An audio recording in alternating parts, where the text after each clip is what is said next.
It's the 15th Olympic Winter Games, and ABC's exclusive live coverage continues. Once again, Jim McKay.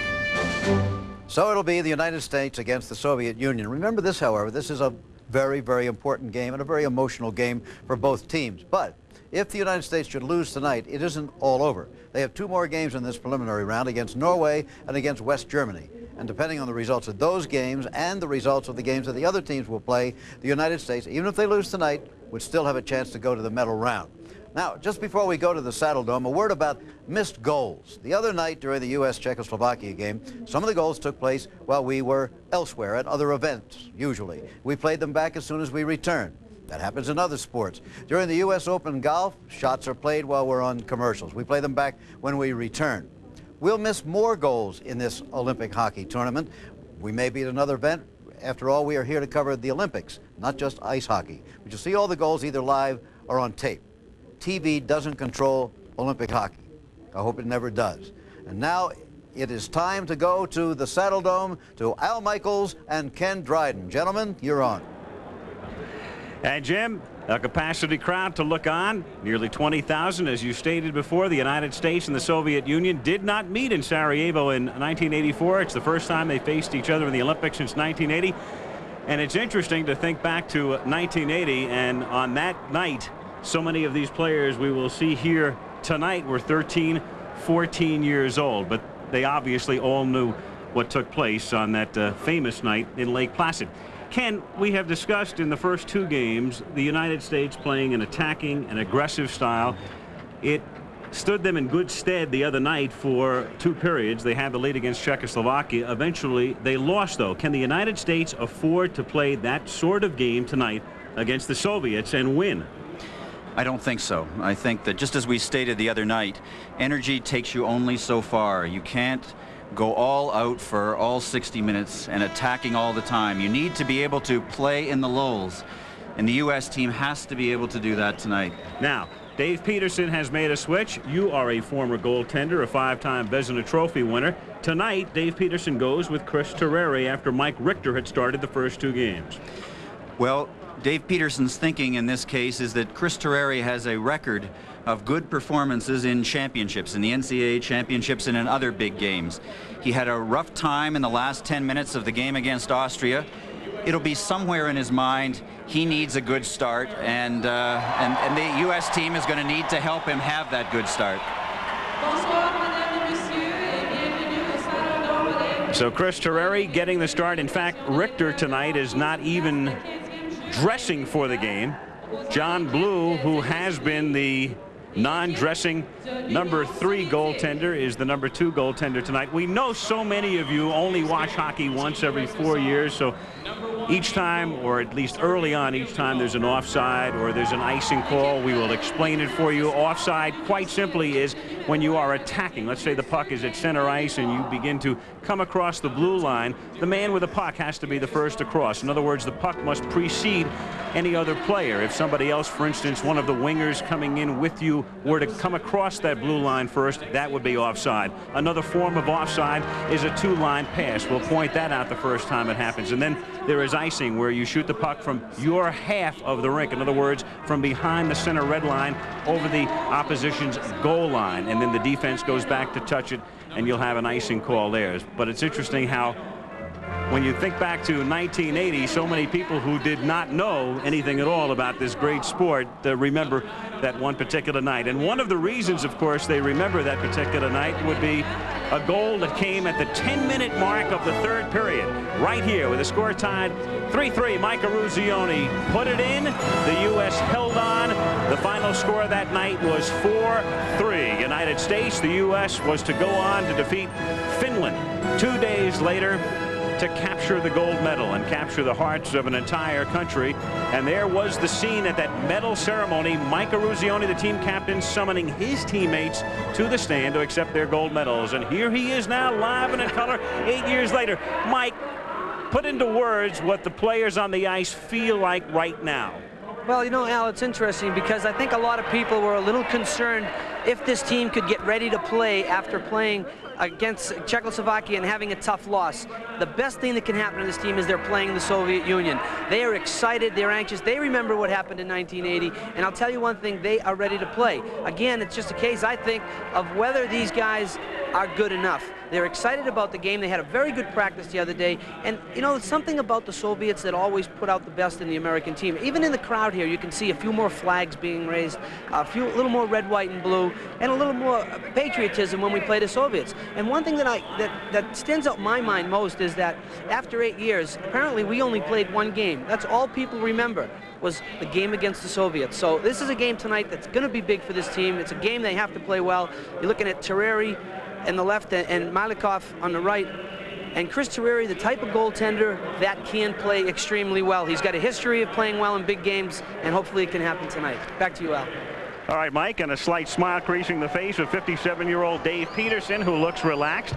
Ken, we talked about the fact that Terreri starts tonight. We should point out that Yevgeny Beloshakin would be the Soviet goaltender, but he's been injured, and Milenkov again gets the start tonight. Sergei Milenkov. Well, Beloshakin is really the goaltender that the Soviets have groomed as the heir to Tretiak. He is technically a good goaltender. He's had a lot of up and down moments. He has not yet become that heir, but as you have said, if he was well tonight, he would be in the net. But Milenkov has played both games so far for the Soviets. He has played fine, but he is a vulnerable goaltender, and he is somebody that we should be watching very carefully through the course of this game. Referee tonight is from Finland, Antti Koskinen, and the linesmen are from Finland, Lasse Vanhanen, and Sweden, Anders Ekhagen. The United States and the Soviet Union, and so many people only remember Eruzioni's goal in the end of the game at Lake Placid. Just to refresh you, it was 2-2 after the first period. Mark Johnson tied it with a second to play in the period. Soviets dominated the second period but scored just once. It was 3-2 going into the third. So 8 years later, the U.S. and the Soviet Union in the Olympics one more time. Corey Millen centering this line as we get set for action at the Saddle Dome. And Brian Leach moves it up ahead to Tony Granato, and the first shot on goal is an easy save for Milenkov. And the Soviets clear it the length of the ice. The icing is waved off as Brian Leach, number 2, the team captain for the United States, from Connecticut out of Boston College, up ahead to the fleet Tony Granato. And the Soviets move it back to center ice, where it's collected by Guy Gosselin, and then he loses the puck. And Makarov skates in. Makarov loses the puck in the slot, and the U.S. clears the zone as Corey Millen comes skating back along with Alan Bourbeau. Millen's shot is picked off to the right. Back to the point to Norton now, and the puck comes back across the blue line. There's a case of all of the Americans being into the offensive zone, the puck coming back over the blue line, offside. Well, now, just before that offside, we're back with 18:52 to play in the first period. No score. The U.S. and the Soviet Union at the Saddle Dome. As Snuggerud's shot is a stick save by Milenkov. The U.S. pressuring in the corner. Donatelli is there. And the puck comes loose as Snuggerud then centers it. Norton couldn't get his stick down, though. He was taken out of the play, and back to get it for the U.S. is Brown. Up ahead to Lane McDonald. In off the boards to Fusco. Fusco centering it, and the shot from the slot by McDonald. A save by Milenkov. Back out to center ice now. At this stage in the game, teams are looking for little indicators with each other. The Soviet goaltender Milenkov has looked a little bit uncertain, and the Soviet players don't have an awful lot of confidence in him. This is Terreri clearing it along the boards. Up ahead to Lane McDonald. He's forechecked, but is able to get it out into the neutral zone. This is Peter Laviolette losing the puck at the Soviet blue line.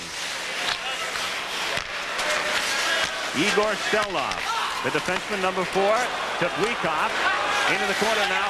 Homutov skating around the net, looking for a centering pass. Blikov picks the puck up.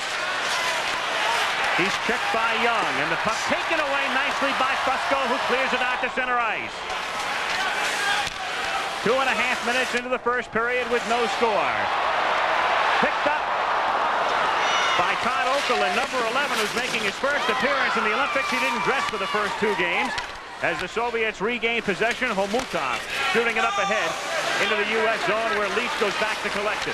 Early on, the U.S. team is showing a much more sustainable kind of game. This is Janney, backhander save, rebound shot wide. They're taking the opportunity when they have it, but they're not pressing when they have very little chance. U.S. with 3 shots on goal, the Soviets with none so far. 3 minutes, 10 seconds into the game, and up ahead to Chernik, who gets ridden out of the play. Well, we'll be seeing more and more of that during the game. The Soviets are the opportunists. They'll float somebody up center, trying to get that quick breakaway pass. Fetisov leaves it for Brian Leach. By Gosselin, but Miller is there. Up ahead to Janney. Janney leads Bourbeau too far. Larionov puts it back into the neutral zone where Gusarov picks it up. His slap shot is wide.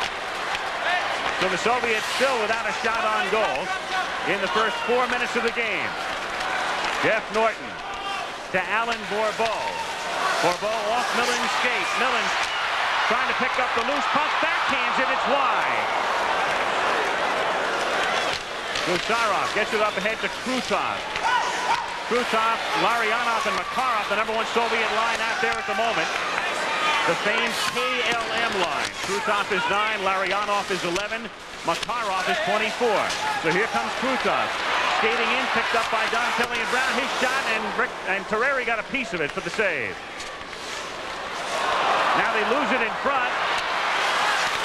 And through the slot, it's Granato picking it up for the United States as the Soviets for the first time put pressure on Terreri. Their first shot on goal.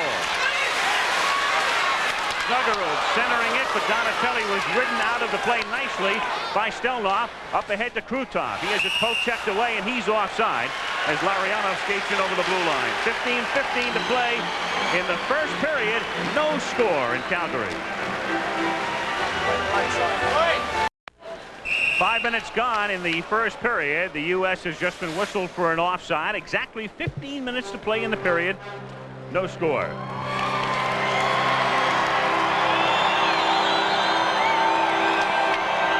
Again, Chris Terreri in the nets now. Visually offside, as we mentioned before. The puck has to precede any of the players across the line.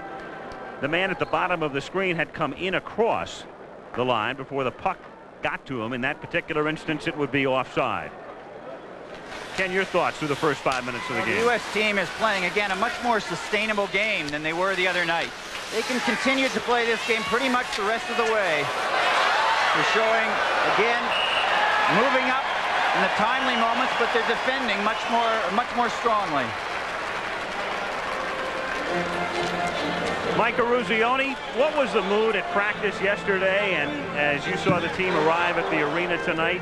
Al, sorry, I didn't catch that. The mood of this team at practice yesterday and as they arrived at the arena tonight. Very relaxed. As a matter of fact, yesterday was team picture day, and the usual things that go on when a team is taking their picture. You know, guys putting little horns behind anybody's head, and they had a fun practice. Dave Peterson did not step out on the ice with the team yesterday. He watched from the bench, and the last drill they did, it took Coach Smith 10 minutes to set the drill up, and when it was all set up, he got off the ice and left the kids just standing there, and it was just a big joke. Soviets in control. Homutov, #15, into Kamensky. He's checked by Janney and able to pry it loose. Laviolette now involved, back of the net along with Janney. Loose puck, and the shot wide off the stick of Wiekoff. Kept in for the moment by Kasatonov, #7 at the point. In behind the net, Homutov centers it. The shot wide by Wiekoff. He's had 2 good opportunities and has missed on both. Stick save by Terreri, and Janney takes the pressure off. Well, there have been open men in the U.S. zone there, and the Soviets are not going to miss an awful lot of those. Shots that look the same if they are on Austrian sticks or on Norwegian sticks, they're going to miss the net. But somehow a shot that looks the same that's coming off a Soviet stick is going to end up in the net. And that last call was for icing, as we said, from your own half of the rink across the opposition's goal line. There's the missed opportunity by Wiekoff. So the U.S. able to take the pressure off, but because of the infraction, the face-off comes back into the United States end. The raw explanation of the icing infraction. Back out to center ice now, Gusarov with the Soviets. Lomakin, number 23, back to Alexei Gusarov, Soviet defenseman. And in ahead on the right wing. Skating through is Lomakin behind the net, looking for a centering pass, still in control. Now he leaves it for Kozevnikov, and he gets taken down, and the puck comes back the other way. It's Brown trying to get it up ahead to Bourbeau, and Granato picks up the puck, but the U.S. is offside. As Viktor Tikhonov, the Soviet coach, looks on. 13:20 to play in the first period with no score. Back after this from your local station. minutes 13 seconds remaining in the first period with no score, and again an offside here. The U.S. has had 3 shots on goal and the Soviets 2. What the U.S. team also has to demonstrate tonight is that its full roster can play at this high a level. In the first 2 games, I think what has been demonstrated is the top line of Granato and Millen and Bourbeau can. The question is whether the other lines can play up to the pace of the game. And they've had some difficulties in those other nights, and they're going to need all the help that they can get tonight. Young shot, glove save by Milnikov. Right now the U.S. with Young and Leach, the defense pairing, and now the Steve Leach, Lane McDonald, Scott Fusco line comes out. Well, a fairly long shot and a kind of an easy save for the goaltender Milnikov. Looking at the Soviet team, there are certain key players that they have. Right now they've got their veteran line on. Larionov, Makarov, and Krutov. They've been together for several years. They've also got their veteran defense pair. They are not only their strength, but in the last year or so they have been their weakness. Steve Leach's shot is wide. He follows up into the corner. And the Soviets clear it, and up ahead on the breakaway. Makarov, he skates in, he shoots, he scores. The number 1 Soviet line, and they've been together for years. 2 of them played all the way back in the '80 Olympics. Sergei Makarov scores to make it 1-0 and pays the price as well. Well, it's the kind of opportunistic style we were talking about. Fetisov catching Makarov, crossing at center. He's been the top scorer in the Soviet League for several years. Here you can see him again making a nice move to his forehand, forcing Chris Terreri to the ice. 12:37 remaining in the first period. The Soviets lead 1-0.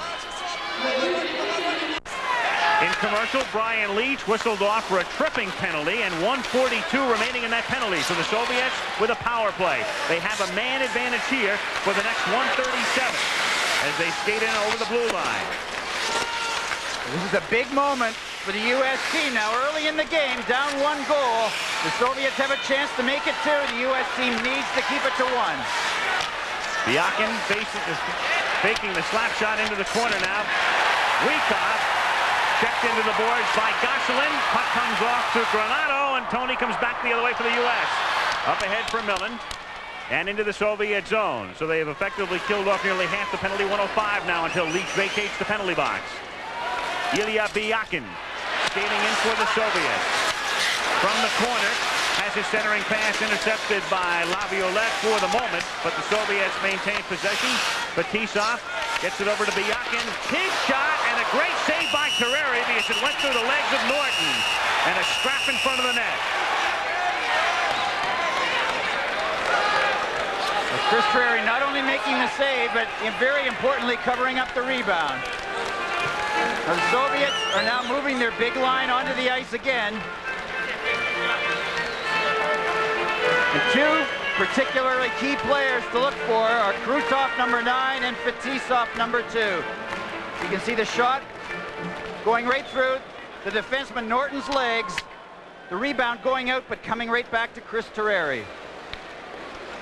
1-0 Soviets on top. Leach in the penalty box for the next 45 seconds. The first penalty of the game. 11:01 left in the first period. The time remaining there on the penalty. This is Larionov, the very outspoken Igor Larionov. Up ahead to Fetisov.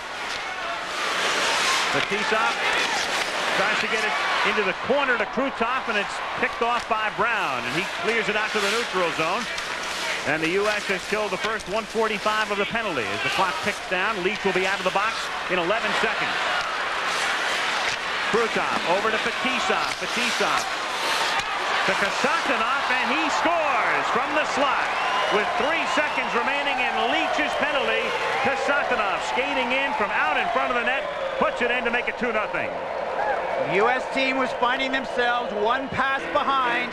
And when you get that way, you start running around.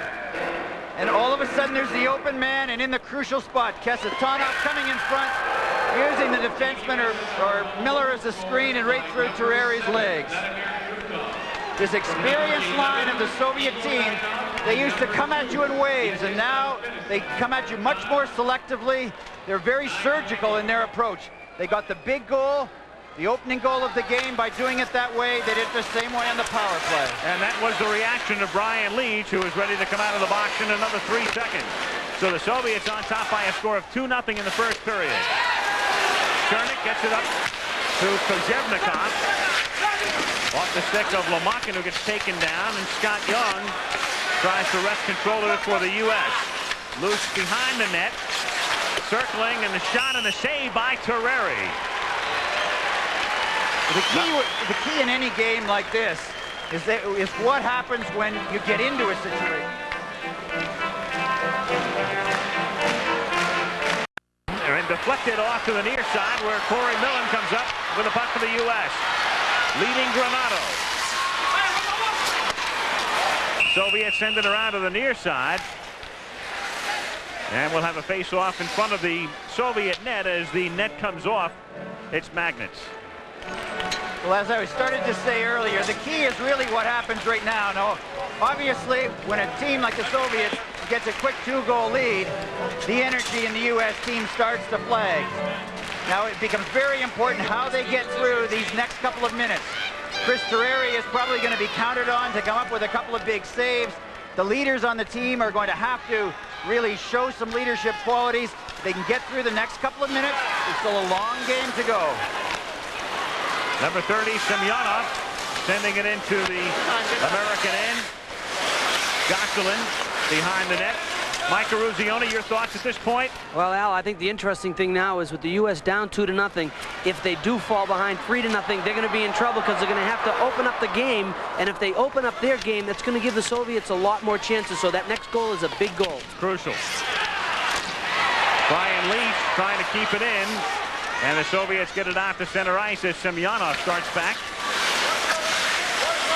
To the far board to Gusarov, and he sends it in around the boards where Brian Leach is there for the U.S.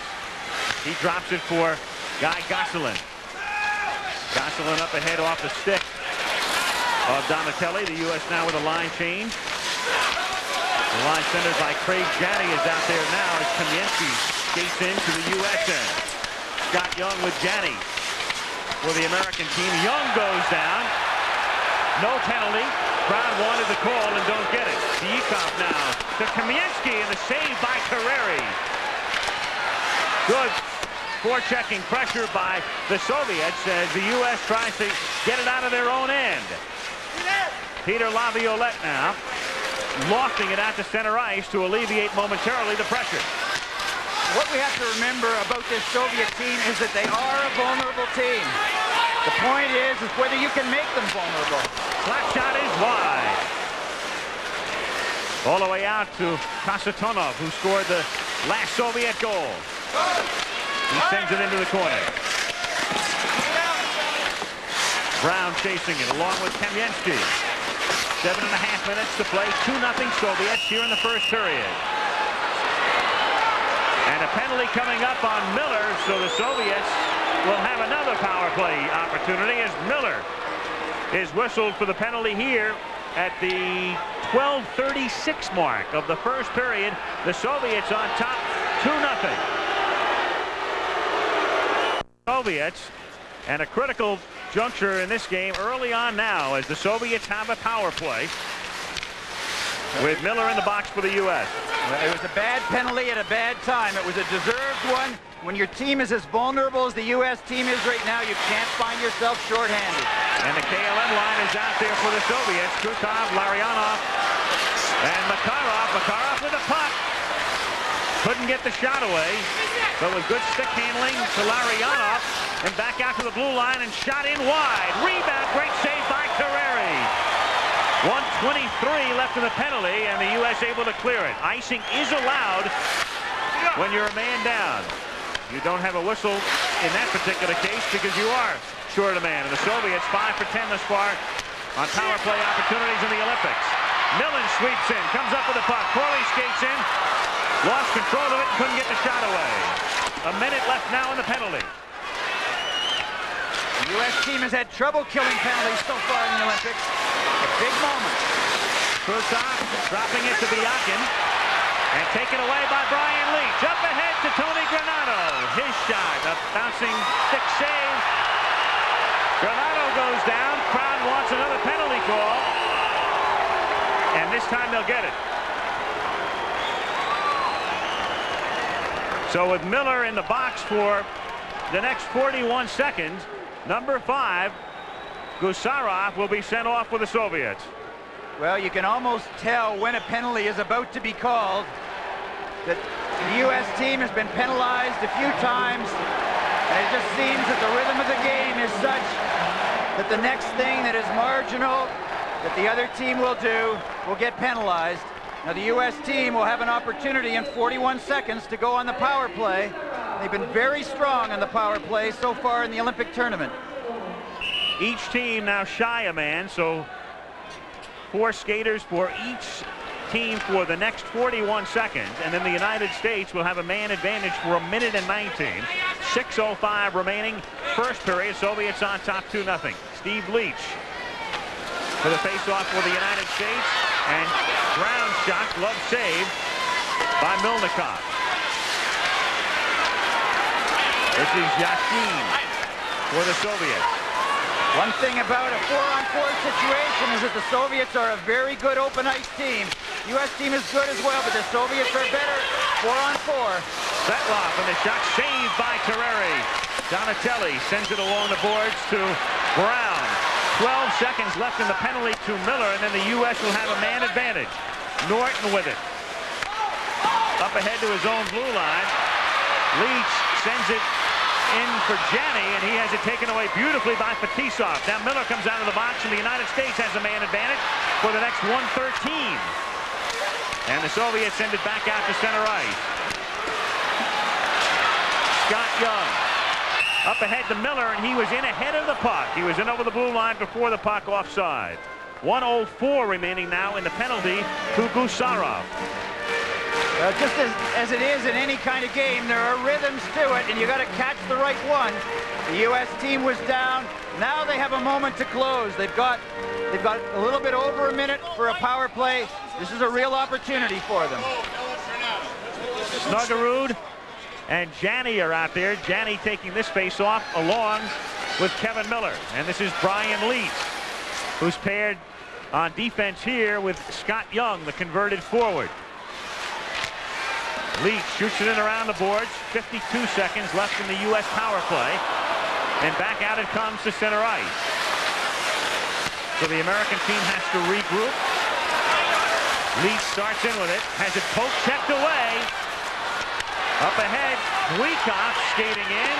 And Terreri luckily made the save as it trickled behind him and off to the left of the post.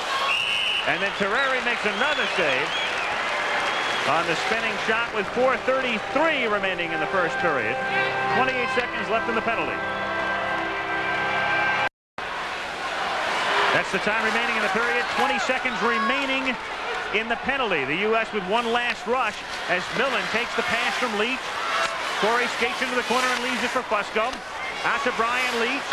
To Fusco again. Leach now from in front. His shot and a save by Milnikov with 6 seconds remaining in the Soviet penalty. What I find a little bit surprising, and it's only been in the last 20 seconds or so that the U.S. big line has been out on the power play.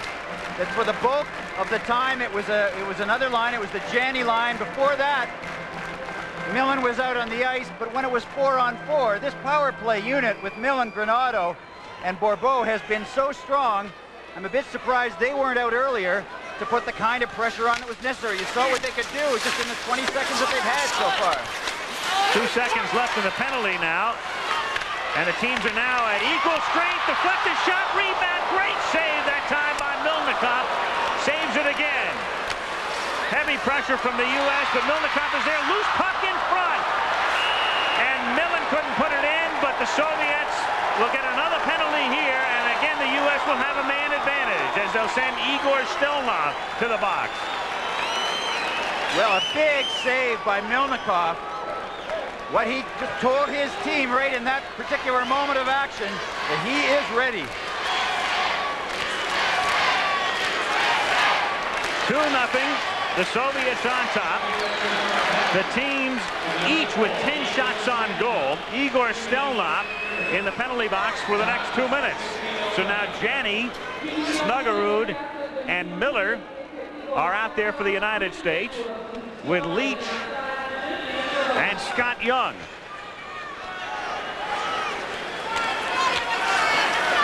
From the faceoff, Brian Leach to Janney.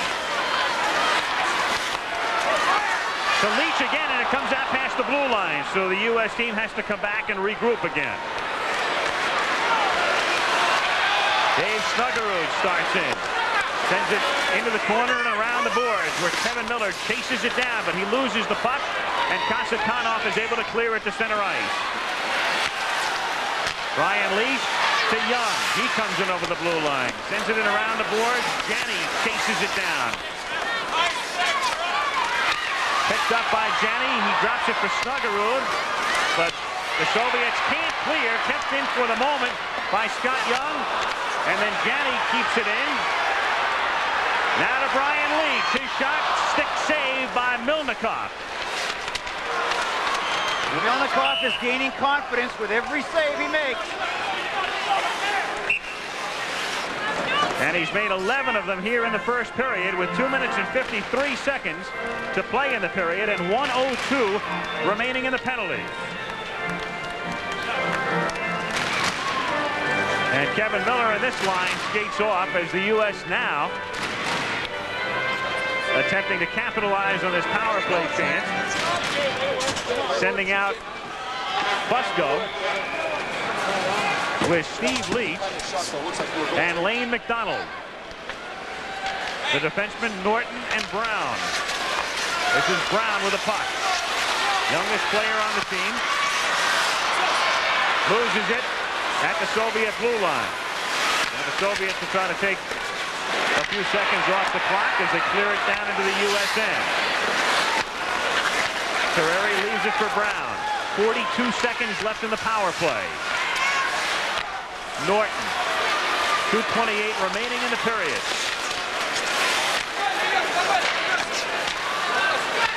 And the Soviets take the pressure off, clearing it to center ice. In the slot, nice move, and the shot wide by Svetlov. McDonald now coming back the other way. 20 seconds left in the penalty. Lane McDonald skates in. Nearly had it poke checked away. Norton keeps it in. His shot is wide. Along the near side, Leach knocks it down beautifully to Steve Leach. His shot is deflected wide to the right. 5 seconds left in the penalty. Brian Leach. Slap shot deflected. Penalty is over. Both teams are at full strength again. 1:45 to play in the period. So the Soviets effectively kill that penalty. And it's still 2-0 Soviets, 1:35 to play in the first period. The U.S. team had good activity in the Soviet zone. They didn't get much action around the goaltender Milnikov. And 1:28 to play in the period. The first period, the United States in white, the Soviets in red. Soviets on top by a score of 2-0. Kamensky, number 13, winds up, slap shot, comes all the way out to the neutral zone, where the Soviets trying to move it ahead. Momutov, number 15, to Buikov. Wyckoff skates in. Millen breaks the play up. Corey Millen picks the puck up. Corey, only 5'7", very stocky, very fast.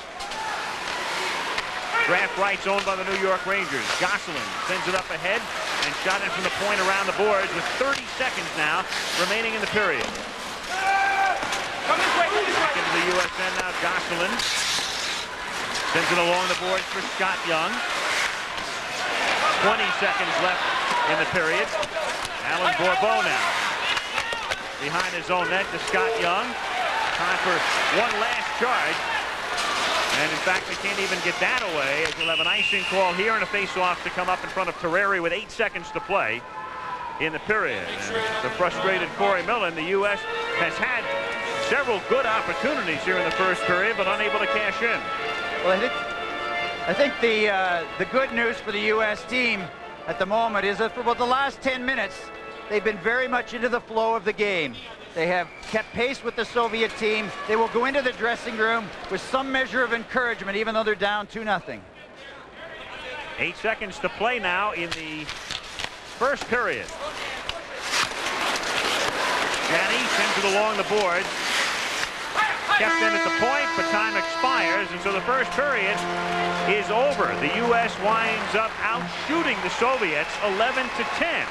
However, at the end of the first period of play, the Soviet Union on top by a score of 2-0. And so from the Saddle Dome, we'll send you back to the center now and check in with Jim McKay.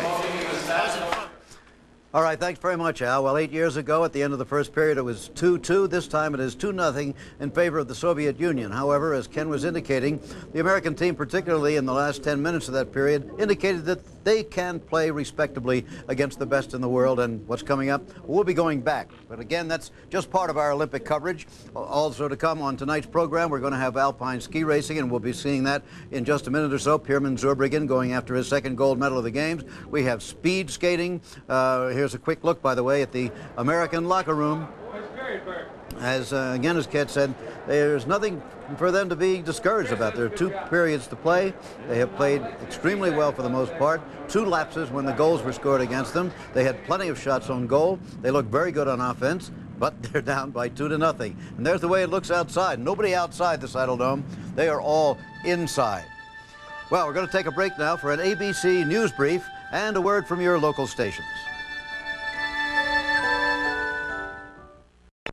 Al Michaels with Ken Dryden, Mike Eruzione. We're back for the start of the second period. Soviet Union on top by a score of 2-0. And for the United States, it's the line with Granato, Bourbeau, and Millen. Starting the second period, Soviets in red, United States in white. Alan Bourbeau to Corey Millen. Millen back to Leach, and now up ahead the guy Gosselin. Gosselin tries to send it in ahead and shoots it in around as Fetisov comes up with it for the Soviets. U.S. can't keep it in. Now it comes across the line to Bourbeau. Bourbeau taken out of the play by Fetisov, and Kasatonov is able to move it up to the point and then out for the Soviets. Good drop pass and the shot wide. Chris Terreri in the nets tonight. If you're joining us late, the Soviets scoring at the 7:23 mark in the first period. Makarov scoring. Loose puck in front here. Stuggerud able to sweep it aside. Kasatonov scored at 9:41 for the Soviets. Krutov sends it in ahead off Makarov's stick. And Stevens able to bring it back to center ice, where Krutov regains possession for the Soviets. The U.S. team got themselves into defensive difficulty right at the start. They were in good control. Kevin Stevens just skated away from the play and allowed a very good chance on Chris Terreri. In the first period, the U.S. team outshot the Soviets 11-10. Up ahead to McDonald. He's in, he scores!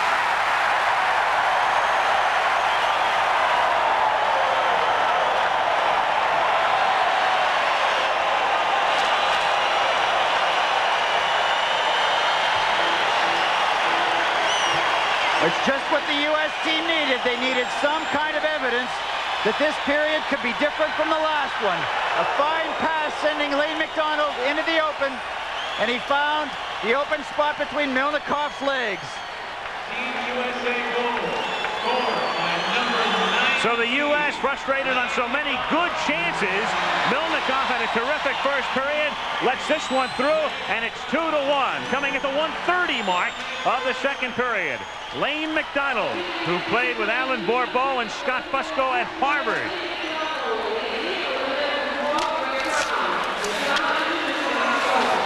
The Soviets on top. The U.S. now has outshot the Soviets 12-10. Steve Leach to Scott Young. Fusco kept in by the Soviets, and a great save by Terreri off the shot by Kamensky. Important save by Terreri. Fusco in over the blue line. Laviolette keeps it in. He shoots. It's blocked in front. Stevens and McDonald were there. McDonald couldn't backhand it. Back it comes to the neutral zone. The U.S. team has to watch now that they don't get too carried away. They've got to play with discipline as well as with energy. Vetlos skating in. His shot deflected through the crease. Kamensky written out of the play. Loose puck picked up by McDonald and cleared to center ice and beyond. The Soviets are an outstanding team in turning the energy against you. They trap you right in. They find a man up the middle. Chernik sends it up ahead to Lamakin. Poke checked away nicely by Miller. Up ahead to Janney. He fakes a slap shot. Now Miller's slap shot off the pass is wide.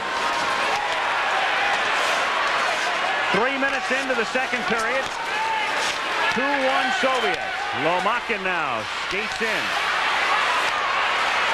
Trying to get it over to Kozevnikov. Into the corner. Kozevnikov checked by Norton. Janney scrapping for it. Now Norton takes control of the puck. Jeff Norton skating out of his own end and sending it into the corner. Line change for the U.S. as Granato comes out with Millen and Bourbeau. And the number one line out there for the Soviets. This is Larionov. Granato takes the puck away, and then a penalty coming up on Larionov. As he sends Granato to the ice, the United States will have a man advantage for the next 2 minutes with 16:33 to go in the second period. And we'll return to the Saddle Dome right after this word from your local station. The U.S. with a power play opportunity for the next 1 minute and 45 seconds. So the Americans with a man advantage as Scott Young sends it over to Brian Lee. Now to Young. The U.S. has their top power play unit on now. Been very successful so far in the Olympics. And Millen was in ahead of the play over the blue line, offside. 1:33 remaining in the penalty to Larionov. And let's get a comment from Mike Eruzione. Al, one thing that was said between the periods from Coach Peterson that he was very pleased with their performance, thought they played real well, but thought they were a little too conservative and wanted them to pick the pace up. They have so far. They seem to be skating a little quicker with a little more enthusiasm than they did in that first period. And they have scored the only goal of the second period. A man advantage for the next 1:33. Millen on the faceoff. He's flanked by Granato and Fusco. Young now skates in. Picked up at the blue line, and the puck had come back out over the blue line and then taken in again by Granato, and that's the reason for the offside. 15:59 to go in the period. 1:26 left in the penalty. Makarov had stolen a pass and had come in alone and then had lost the puck as it slithers through the crease. And the Americans now send it back the other way as Leach to Millen. Millen to Granato. His shot, great save by Milnikov. And cleared out. Fetisov now. Taken out of the play by Fusco, who sends it to Brian Leach. 45 seconds left in the penalty. Brian Leach gets all the way in. His shot saved. Rebound saved. Millen back of the net to Brian Leach out in front. His shot is wide. 35 seconds left in the penalty. Young sends it in around the boards to Fusco. To Corey Millen. Brian Leach taps it back to Millen. Now Leach from the blue line breaks his stick. And the Soviets have a 2-on-2, and Leach is without a stick. And the shot is off Leach. Leach went down to block it with his pad, with his leg. The U.S. with a man advantage, but Leach still without a stick. 6 seconds left in the penalty. Shot in from the point, knocked down. Millen gets it up ahead to Miller, and Miller is taken out of the play. Janney following. Penalty is over. Teams are at equal strength. Brown shoots it in from the point. Bouncing puck. Skitters through the crease. Miller knocked down by Gusarov. Picked up by Okerlund. Todd Okerlund to Miller. Okerlund trying to get control again. Janney there to help out. 14 minutes left in the period. And cleared out to center ice. Larionov shot. Blocked by Norton. Soviets on top by a score of 2-1. U.S. with the only goal here in the second period as Janney skates in. Janney ridden out of the play. Loose puck taken by Svetlov. Svetlov coming in. Brown picks him up. And the shot by Bleachkov and a great save by Terreri. There's some incredible action in the last 2 or 3 minutes at both ends of the ice. Donatelli, drop pass, slap shot, save by Milnikov. 13:20 remaining in a furious second period. 2-1 Soviets. United States and the Soviet Union meeting in the Olympics for the first time since that night in 1980 when Mike Eruzione scored in the third period. Final was 4-3. Dave Peterson was a high school coach at the time. He was an assistant in '84 when the U.S. finished 7th in Sarajevo. The United States has outshot the Soviet Union 16-11 through the first period and 7 minutes of the second. 13:05 to play in the second period. And a good part of this period has been played in the Soviet end. Well, it's been a good start for the U.S. team in this second period. They're starting to build up confidence. If they can keep it going a little bit longer, then they'll start to create a little bit of doubt in the Soviets' minds. And that's what any upset needs. Omutov was taken down by Gosselin. Risky pass, deflected, and then Gosselin winds up with a puck in his uniform, in his jersey, with 12:39. Art Berglund is the general manager of the U.S. Olympic team. Watching this team through its 60-game pre-Olympic schedule and now Game 3 here in Calgary. And let's check in with Mike Eruzione. Mike? Yeah, one other thing that Coach Peterson talked about between the periods was he wanted to keep the Soviet players out of the middle, force them to carry the puck wide along the boards. Leach shoots it in and offside. And again, the United States in Group B, the Soviets are unbeaten at 2-0. West Germany won today, by the way, so they are now 3-0. The U.S. and Czechoslovakia, as the day began, were tied for third, and Czechoslovakia won, so the Americans would need a victory to remain in a tie for third place. 3 of the 6 teams will advance to the medal round. Even if the United States loses this one, they would still be eligible to advance to the medal round with a victory over Norway, and then a crucial game would come up on Sunday night against West Germany, which would perhaps determine the third entrant in the medal round.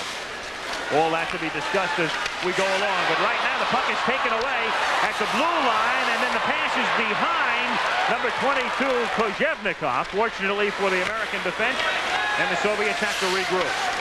That's the sort of play that has killed the U.S. in the game tonight and also in the game against Czechoslovakia. It is the kind of play they need to avoid. The Soviet team will not mess up many chances like that.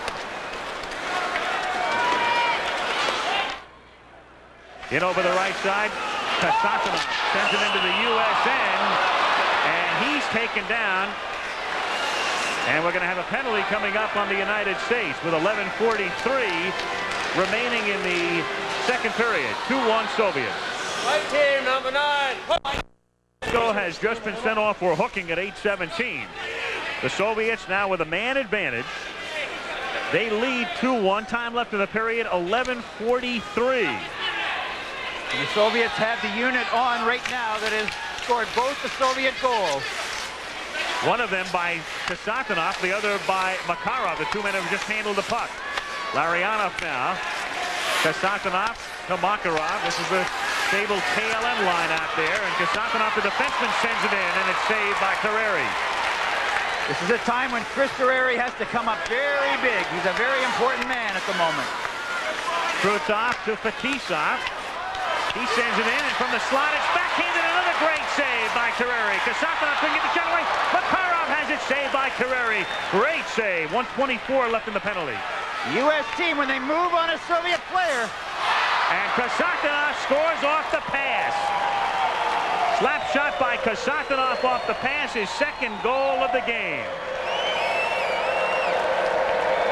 Well, it was a stoppable shot. It was unobstructed, undeflected. Here you can see the action around the Soviet net first. The puck goes back to Fetisov. And then across to his partner, to Kasatonov, who just lets it go right through Chris Terreri's legs. So Chris Terreri has to provide for the rest of this game. It's not only the big save. Soviets on top by a score of 3-1. Teams at equal strength as Svetlov with a beautiful pass and a great save by Terreri off the shot by Yashin.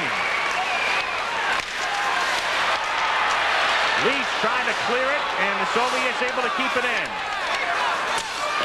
Yashin gets taken down by Young, and it's sent down the length of the ice, where Milnikov leaves it for Byakin.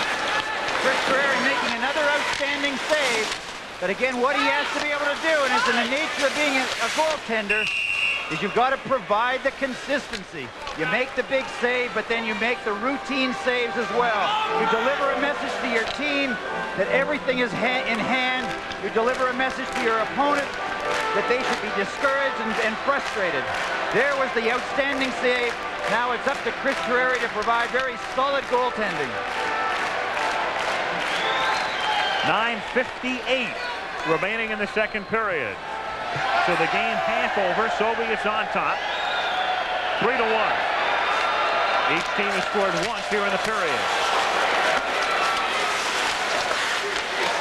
And out to center ice, Kamensky can't control. Brown takes it for the United States. McDonald sends it into the corner. Fusco chases it down. And offside. 9:43 remaining in the second period.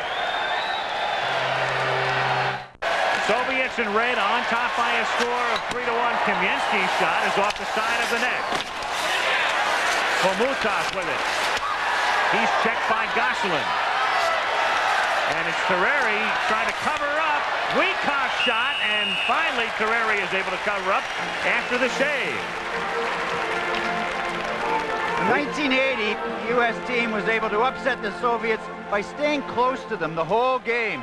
They weren't necessarily ahead. In fact, they weren't ahead until at the end of the game.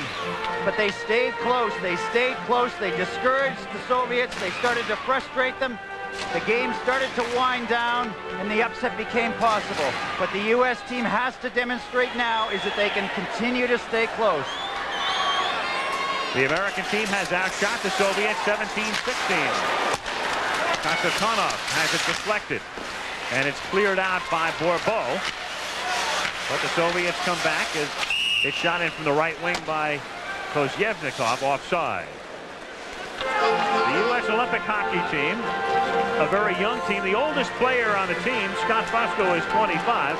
Quite in contrast, obviously, to the Soviets, who have 6 players who were there in Lake Placid, and several others as well from 1984. Well, that is their strength, but it is also their weakness if you can come to exploit it. The players that have really let them down in the last year have been those veteran players. Krutov has not been the same player. Fetisov has not been the same player. They are their leaders, and those are the ones you have to make vulnerable. You have to get into their minds, get after their confidence. Two-line pass offside, though the Americans contend that it was deflected at center ice, and that shouldn't have been the call. And now the referee, Ante Koskinen of Finland, letting somebody have a piece of his mind. Well, I think the call was missed. It did appear to be deflected, and it was just simply a mistake. And so the face-off at the U.S. blue line. Millen facing off against Chernik. Granado over to Young. Across to Laviolette. Up ahead to Millen. Millen sending it for Bourbeau, and the skittering puck over the top of his stick. Collected by Laviolette. Young sends it along the boards, but Kostoshin on pace control only momentarily. Now Millen skating in. Millen with Granado. Millen with Bourbeau now. Bourbeau puts it in!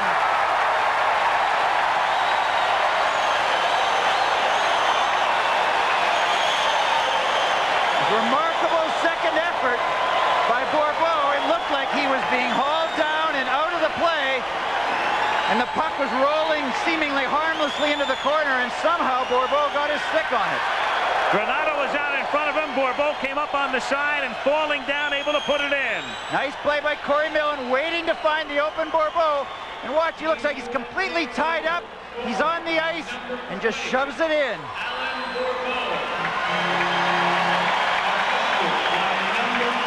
In many ways, if anything else had happened in that place, he wouldn't have been able to score. Milnikov would have been able to stop it. And we'll be back after this from your local station. The U.S. has been putting the pressure on. A good save by Milnikov while we were away for the moment. Now a whistle for offside with 7:30 to play in the second period. And the score at the moment is just what it was at the end of the second period at Lake Placid. 3-2 Soviets. Well, a fine play by Corey Millen, who slowed down the pace of it, waited for Bourbeau to get into the opening, and then Bourbeau did the rest. This is a time when the Soviet team is their most dangerous. When the other team gets an awful lot of energy going, they can turn the energy right against them with that one quick opening pass. The U.S. team has to play with its head now as well as with its heart. 3-2 Soviets, 7:20 to play in the second period. Leach scrapping for it, gets it up to Lane McDonald. McDonald sends it cross ice for Steve Leach. And he has it poke-checked away by Stelnoff at the blue line. Tereri now sweeps it along the boards. Svetlov for the Soviets. Gosselin rides him out of the play. Steve Leach in behind the net over to Brian Leach. No relation, not even spelled the same way. Guy Gosselin. Kept in by Kravchuk. Now along the near side, it's McDonald who gets it back out to center ice. Lane McDonald, who scored the first goal. It's from the Harvard connection tonight. McDonald and Bourbeau scoring. Now Brian Leach skating in. Over to Janney. Janney taken out of the play. Okerlund goes down. Homotov on the near side. Now to Yashin. Back come the Soviets. He's picked up by Laviolette. And Laviolette able to poke it away off the glass. 6:10 to play second period. Out in front. Wyckoff fanned on the shot. Kasatonov shot is off the glass above the net. Well, the first period was very much of a strategic period. This period is all energy. Under 6 minutes now to play in the second period. Soviets on top. 3-2. The U.S. has outshot them 19-16. Janney leaves it for Okerlund. Okerlund drop pass to Miller. Back out to the point. Young keeps it in. Now taken by Fetisov. Up ahead to Wyckoff. Homotov. Beautiful pass. Kamensky scores. The Soviets so adept at getting out of their own end quickly with that crisp, sharp passing. And they lead now 4-2. The Soviets again breaking quickly, but also what happened? 4-2, the Soviets on top with 5.5 minutes to play in the second period. And you were saying, Ken? Well, the one problem that the U.S. team had, and I'm sure that we'll see it on the replay, is defensively they weren't in too bad position on that play, but the defense, again, were puck watching. And especially Scott Young, and he left the open man for the shot. Chernik has his shot deflected by Norton. Shot in from the point. Saved by Tereri. Norton straps for it with Granado behind the net. Collected by Brown for the moment. Brown kicks it along the board. And now it comes out toward the blue line. Biakin missing. And back comes the U.S. Warbeau sending it up ahead for Millen, and it's poked away off his stick by Gusarov. And then Millen goes into the boards. Crowd wants a penalty. They don't get it. Gosselin knocks it down. Makarov gets taken down. And Donatelli sends it up ahead to center ice. Makarov takes over, back to Biakin. To Makarov. The Soviet veteran skating in, hounded by Gosselin. Looking for a centering pass. Looking to stuff it in. Saved by Carreri. There's too much out-of-control action around the U.S. net. The Soviet players one-on-one are beating the U.S. players. It means that it takes somebody out of his regular position to chase, and then all hell breaks loose. The U.S. team has to be able to control the one-on-ones. And now it's Svetlov. Laviolette is there, and the puck hits the side of the net. Laviolette able to break up the play, but Lariano puts it in.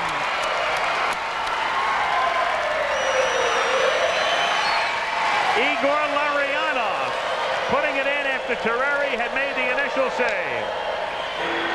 It's what happens when the bodies start flying.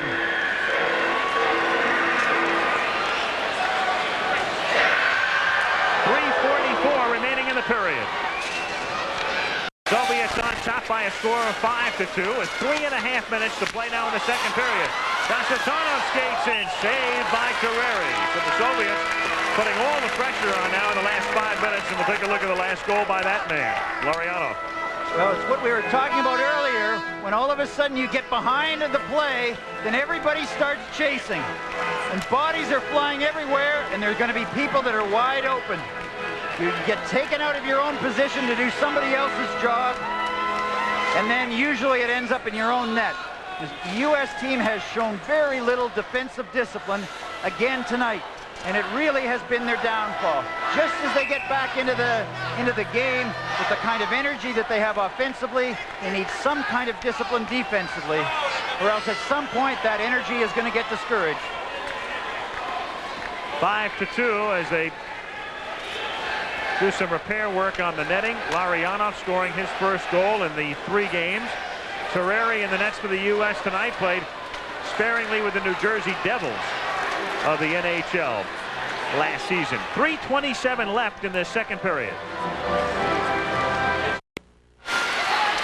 3 minutes remaining in the second period. The Soviets on top by a score of 5-2. And coming in over the blue line and then taken out of the play by Brown as Norton gets it ahead to Janney. And we're going to have a penalty coming up on the U.S. A penalty often results when one player doesn't take his check and somebody else has to do it for him. He's behind the play and the penalty results. You can see it happening. The Soviet player breaks into the open. He has to get ridden off by somebody else, and the penalty gets called. Jeff Norton, hometown, Acton, Massachusetts, plays at the University of Michigan, and he goes off here, and Dave Peterson's team in a real bind now, down by 3 and down a man with 2:46 to play in the second period.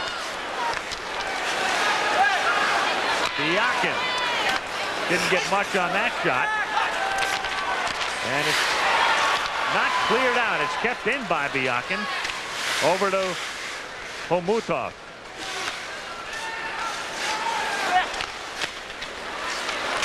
And Biakin again not getting much on that.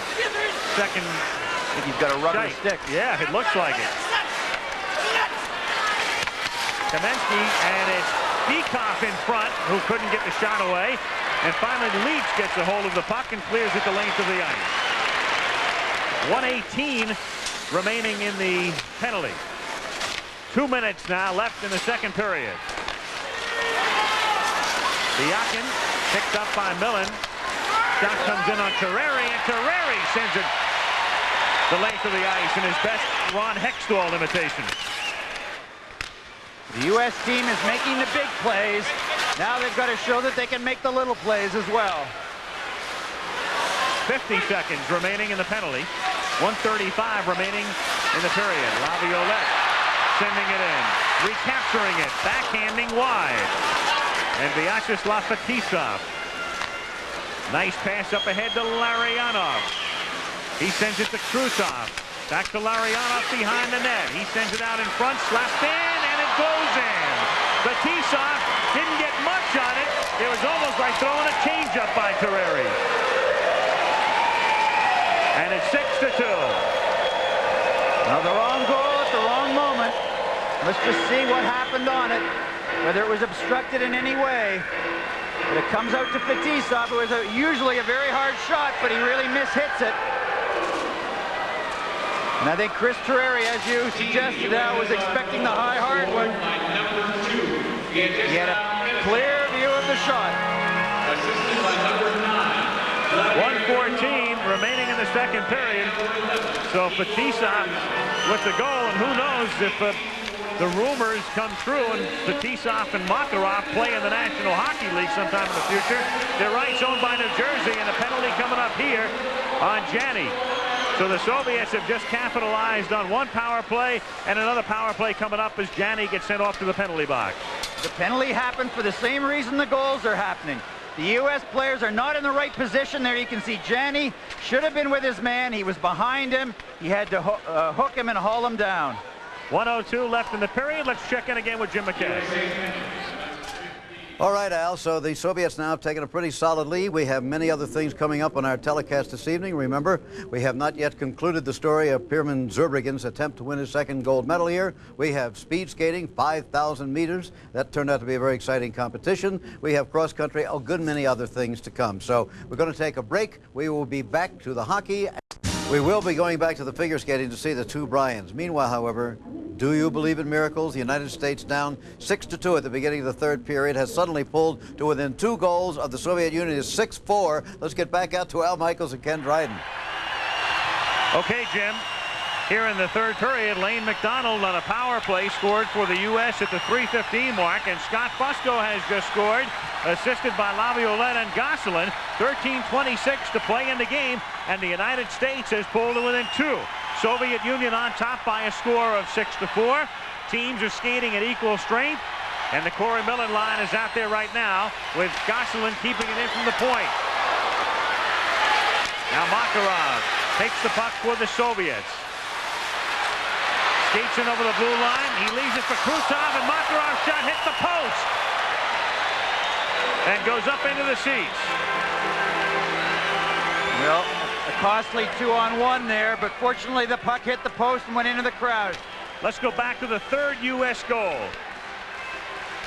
Brian Leach making the pass. You can see the rebound come right onto McDonald's stick and finds the open side. That made it 6-3. And here's the goal that brings the U.S. to within 2. Scott Fusco with the puck.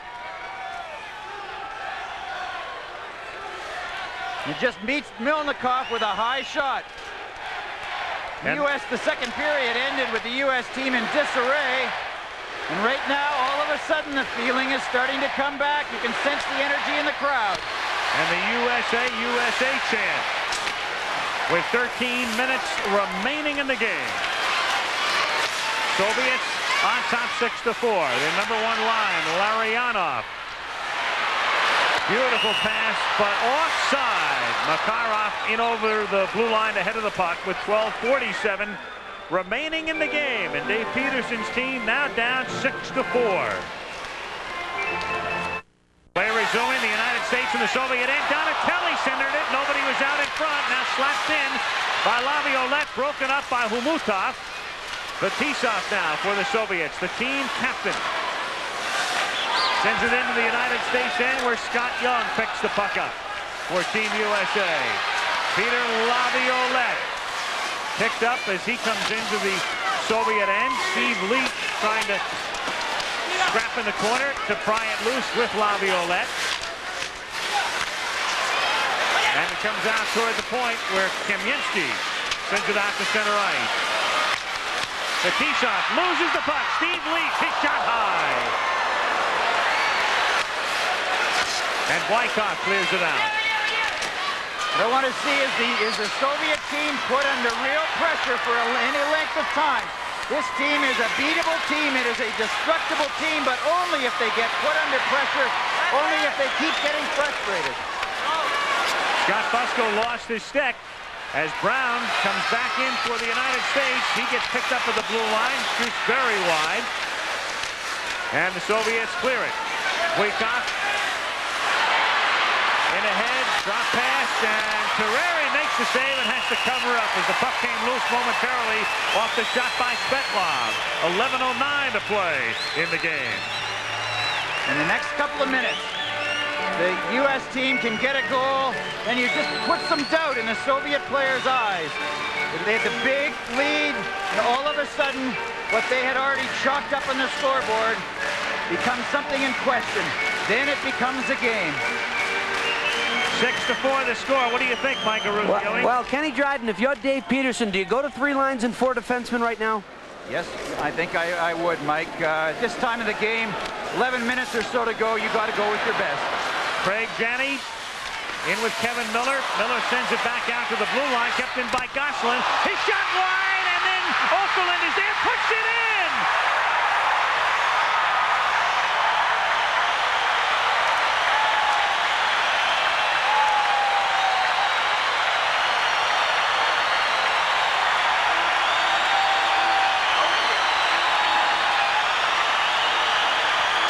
Okerlund scoring, and there's bedlam at the Saddle Dome now. Well, that was just straight effort by Todd Okerlund. It looked as if the puck was covered in the crease. You can see the shot. It misses the net, then comes back out. Now everything looks under control, but the puck was loose. The referee saw that it was loose, did not blow his whistle quite properly, and now it is a 1-goal game. Todd Okerlund, the son of the famed wrestling announcer Mean Gene Okerlund, a man who did not dress for the first 2 games. In fact, a lot of people thought he might be one of the cuts coming into the Olympics, but he survived. He dresses tonight for the first time. He makes the score 6-5 with 10:52 to play in the game. So the U.S. team, down by 4 going into the period, is now down by 1. And the U.S. team is just starting to believe, and the Soviet team is just starting to doubt. Corbeau can't keep it in. And they scrap for it on the near side. The USA chant enveloping the Saddle Dome. Makarov with the puck for the Soviets. To Larionov. Their KLM line, the #1 line, is out there now. Makarov centers it. It comes out to Biakin. He goes to the corner. He's taken out of the play by Granato. And then Young goes down. The crowd wanted a penalty, and they don't get that call. Krutov. It's Leach who intercepts in front. And Bryant comes back up ahead to Granato. Biakin tries to clear it out. It's Kepman at the point. Line change for the American team now. As Krutov starts back the other way. Snuggerud is out there along with Stevens for the U.S. and Snuggerud intercepts for the moment. Now sent back out to center ice. Stevens gets it ahead to Snuggerud. His shot is wide. Well, the game is just, it's starting to lose control. And this is it going in the U.S. favor at the moment. Stevens, the Soviet defenseman, Kasatonov, lost his stick just for the moment. He picks it back up. Snuggerud. Knocked down by Brown. Kept in. Out in front and in the slot.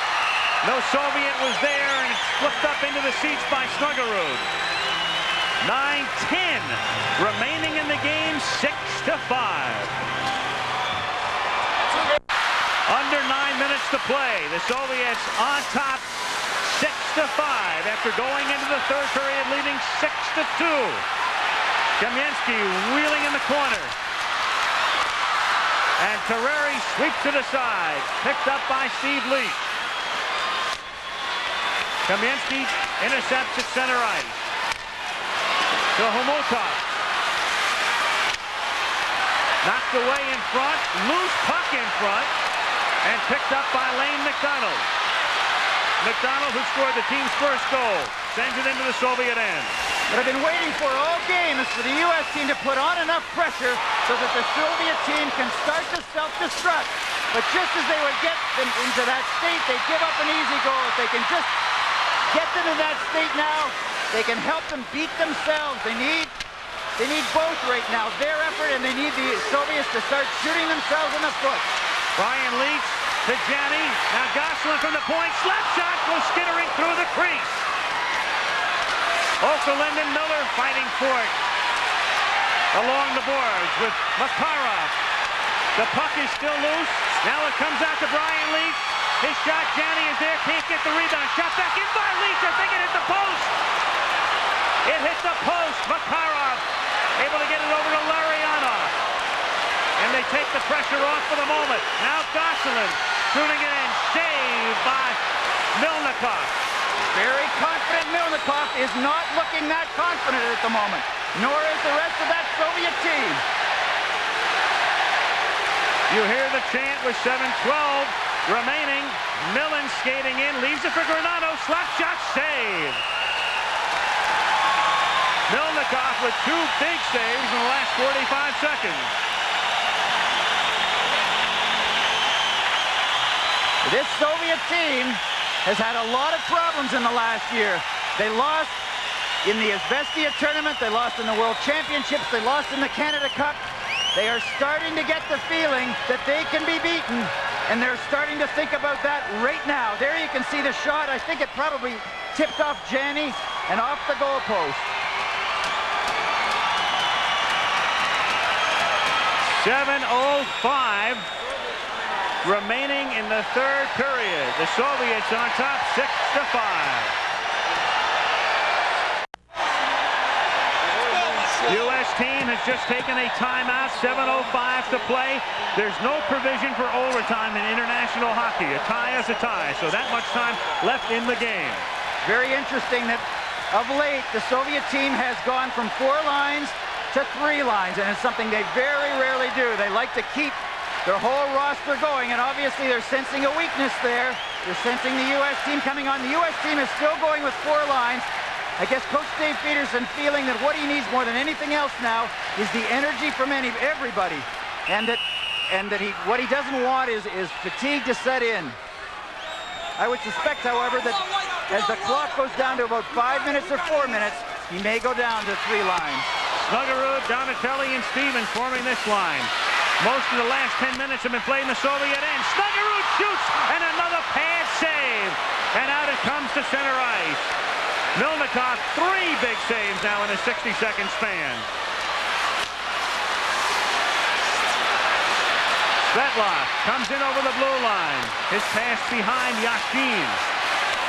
Taken away by Snuggerud. He comes back with Donatelli on the right wing. Line change to the U.S. now. And an icing call. Well, Al, another good example of how in any game, in any sport, any team can be beaten. The team that is confident, composed, arrogant, champions year after year, all of a sudden they can start to look ordinary, and unbelievably ordinary. And that's what's happening to the Soviet team right now. The poise, the composure, all of the things that they've done so well for so long are starting to be put into doubt. 6 minutes and 31 seconds remaining in the game. Scott Young for the United States.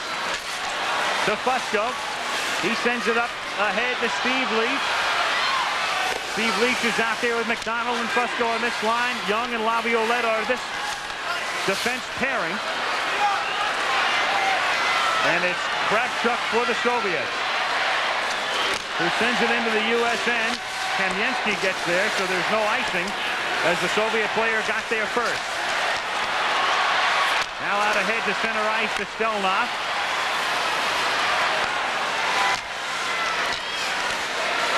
.550 left in the game. Scott Young. The game is just taking a bit of a breather now. There's still plenty of time for the energy to come back. Young up ahead to Miller, but he loses the puck. Here comes Fetisov reeling in, backhanding it through the crease. And Janney picks it up, but he can't control it. Krutov takes it away for the moment. Janney hounds him. Laviolette gets checked by Krutov, and it's sent up ahead to Miller. Fetisov up ahead to Makarov. Makarov sends it back out to Larionov, and he wheels it around the boards. Terreri is there. Up along the boards, rolling along the top of the board and underneath the glass, and back out to center ice to Fetisov. Makarov loose at the blue line. Picked up by Norton. He has to wait for Janny to get onside. Then he dumps it into the corner. The Millen, Granato, and Bourbeau line is out there. Millen, slapper, knocked down in front. Bourbeau couldn't sweep it in, and it's cleared out to the blue line and beyond. And Krutov picked up by Norton. Beautiful play by Norton to take the puck away. The Konstantinov gets it up ahead to Krutov. Krutov's shot is wide. 4:15 left in the game. Millen skating into the Granato. Backhander save. Granato has it. He tries to send it through the crease. Donatelli behind the net, strapping for it. Millen is there for control. Nobody in front. Now Leach knocked down in front. Mariano picks the puck up. As you can see, the puck is just going everywhere. The game is out of control. And again, that is to the U.S. advantage. 3:46 left in the game. Soviets on top 6-5. Semyonov can't handle it. Brian Leach to Stevens, offside. Steve Leach was in ahead of the play. 3:34 to play. Mike Eruzione, your thoughts? Well, I'll tell you one thing. This is for sure what we talked about this team throughout the year. They play with great emotion. There's 3 minutes and 34 seconds left to go in the game. You can take all the ability that these athletes have and put them in the closet, because it now comes down to emotional game. And I like the way the U.S. is playing, and they're playing with that type of emotion. 3:34 left in the game. We'll have another face-off.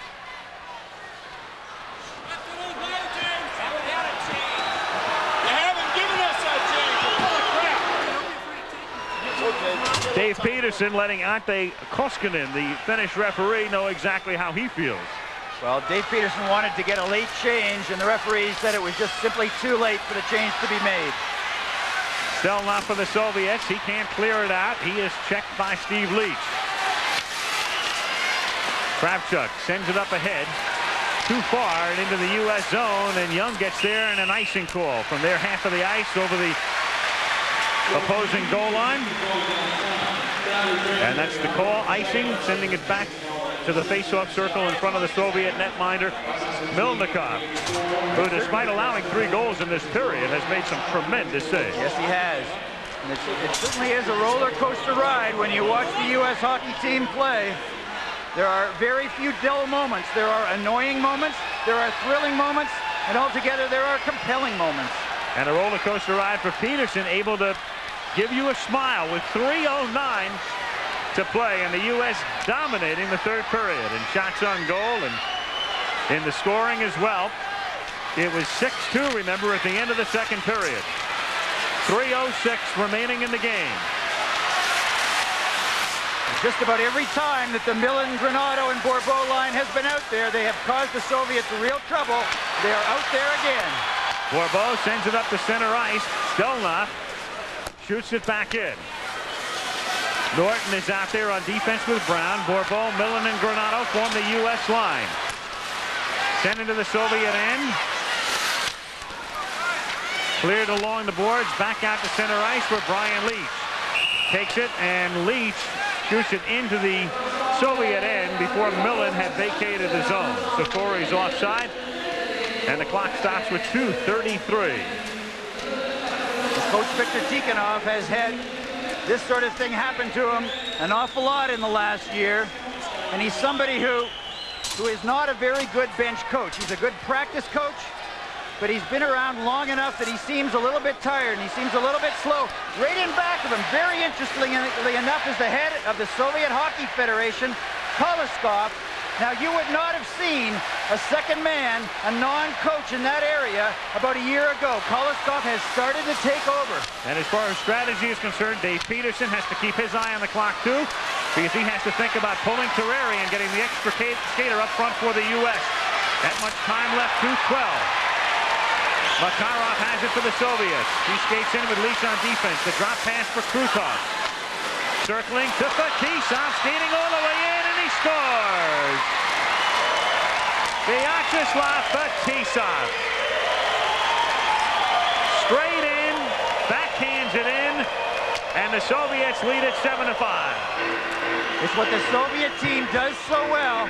They attack well, but they attack with depth. They bring up their players from behind, and unless the defending team is very aware, they're going to leave people wide open. And this is their leader. This is their captain, Fetisov, making the big play of the game. And with 2:01 to play, the Soviets are on top by a score of 7-5. A score the U.S. team knows all too well. That was the final 2 nights ago against Czechoslovakia. And a stoppage of play here with 1:51 remaining in the game. Here you can see it again. The U.S. team is back in numbers, but look, coming from the rear is Fetisov. And the U.S. forward should have been picking him up. Should have been back into the zone on defense. Instead, he let him go, and now it's 7-5. The Soviets, you can never let up. They always find a way of going on offense. They involve all 5 people on the offensive attack. And the U.S. team, as was the case so often during their pre-Olympic tournament, playing a high-scoring game. It's been the case in all 3 games in the Olympics, winning 10-6, losing 7-5, and now trailing 7-5 as well. Well, it's in the way it's set up. Here you can see Dave Peterson. Let's go. What do we got to lose? Shane, let's go. We got nothing to lose.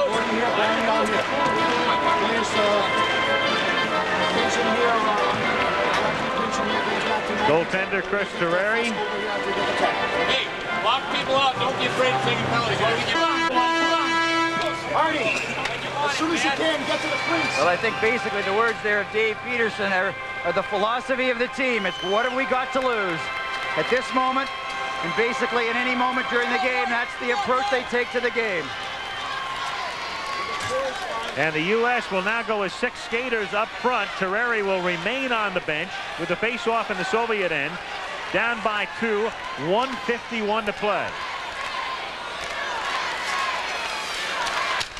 And it's shot in by Miller and cleared out. Brown keeps it in at the point. Stevens knocks it down with his skate. And Norton then has it taken away, and it's cleared out by Buikov for the Soviets. So the U.S. net is empty. Terreri is on the bench, the extra skater up front, and a 2-line offside pass here to stop the clock at 1:29. Basically, that line was out there, I think, just to give the Millen line a little bit of a rest. Now, Millen, Granato, and Bourbeau are coming out onto the ice, as is Terreri for a moment. But as soon as that puck starts to move towards the Soviet blue line, Terreri will be off the ice to the extra forward. Soviets led 2-0 early on. Then it was 2-1. It was 3-1 in the second period when Bourbeau scored at the 11:40 mark to make it 3-2. And then the Soviets scored 3 consecutive goals to end the second period on top 6-2. The U.S. team came back to within 1, but Fetisov's goal has made it 7-5. The American team down by 2. Terreri is back on the bench. The extra skater up front, and it's cleared the length of the ice by the Soviets as Young goes back to get it. 1:10 to play. The U.S. team just needs to get into the Soviet zone as fast as they can, and then just try to create chaos. Lane McDonald and Fetisov battling for it. Young slaps it in. Fetisov knocks it down in front. Comes out toward the blue line. Brian Leach. Young kept it in for the moment. Now it comes back to center ice. 48 seconds. Granado had to wait for Bourbeau to get onside. Now Bourbeau starts in. And poke checked away and sent down into the U.S. end. And we'll have an icing call here. And a face-off with 32 seconds to play in the game. Well, again, the U.S. Now they've got the puck in the Soviet zone. They'll have 6 attackers out there, and they will just try to go to the front of the net, looking to screen the goalkeeper, deflecting a shot, getting a rebound, trying to do something in the next few seconds that will again rattle the Soviets enough to give them another chance later on. The U.S. still with 2 games left in this round, still with a chance to make it to the medal round. If the U.S. defeats Norway on Friday and the Soviets beat the West Germans on Friday, it'll be the U.S. against West Germany on Sunday in a game that could determine the 3rd team to advance, assuming Czechoslovakia is the 2nd. Right now, the Czechoslovaks have a mark of 2-1. So it's complicated, but the U.S. is still alive, and it could very well come down to a goal differential situation where the U.S. might have to win the West German game by, let's say, 2 goals. Anyway, it's complicated and extended, and as we get closer to it, we can explain it to you. But the fact of the matter is the United States team is still alive in terms of advancing to the medal round. There's a little bit of a problem there, and it went between the Soviet player Byakin and the U.S. player Norton. They're exchanging little slashes with a stick, and Byakin went down.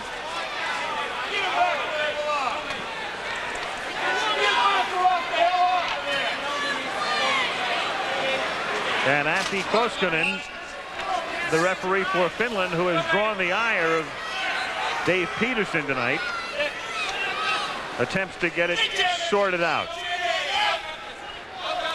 I think that what Dave Peterson is saying, you watch on the right side of your screen with this little exchange here. Down goes the Soviet player, but what happened during that exchange, Fetisov, the Soviet captain who was on the bench, came out to argue but then stayed on the ice. And Dave Peterson's argument is that the change had already been made and Fetisov should be back on the bench.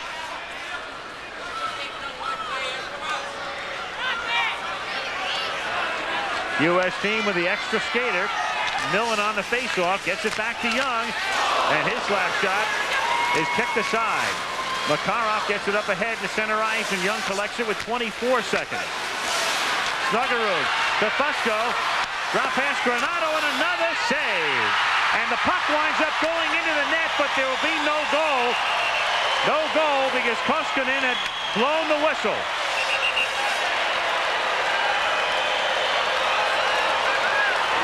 No goal. I'd like to see that again, but I do think that, in fact, the goalkeeper Milnikov had possession of the puck, had it under control. The referee had blown his whistle, and it was simply with the U.S. team charging the net that the puck got dislodged.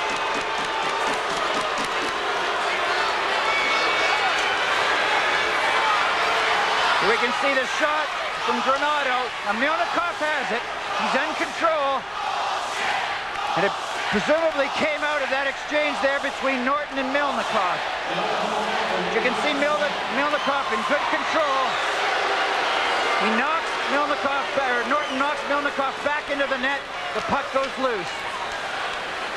Pro-U.S. crowd chanting something you'd only hear on Howard Stern show tomorrow. He can't tell you about it.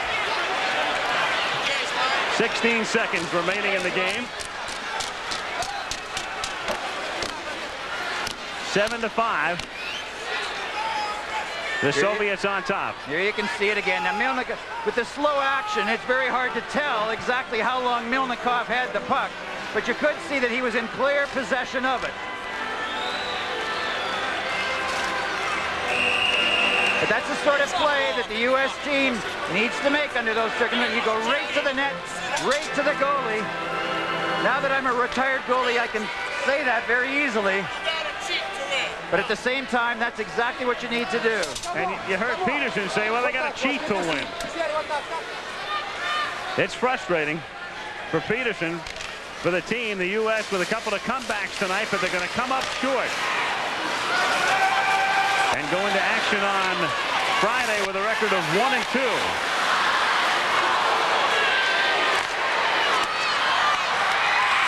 Milnikov makes the save, and I suppose that's appropriate because he kept them in the third period, and the game ends with a scuffle, and that would be predictable. The game has been played with such high emotion. And the U.S. team, after coming back, came so frustratingly close that they just kind of lost it there a bit at the end. I think what's happening at the moment is that the Soviet players are largely trying to stay away. They realize that a fight under these circumstances can not only, even though the game is over, it can result in suspensions from games that are coming up, and a very heavy price to pay in such a short tournament like the Olympics. A lot of wet fish handshakes in this line. But now that things have calmed down, the two teams, as is customary at the Olympics, congratulate each other. Dave Peterson has watched his team fight back all night long, twice close to within a goal.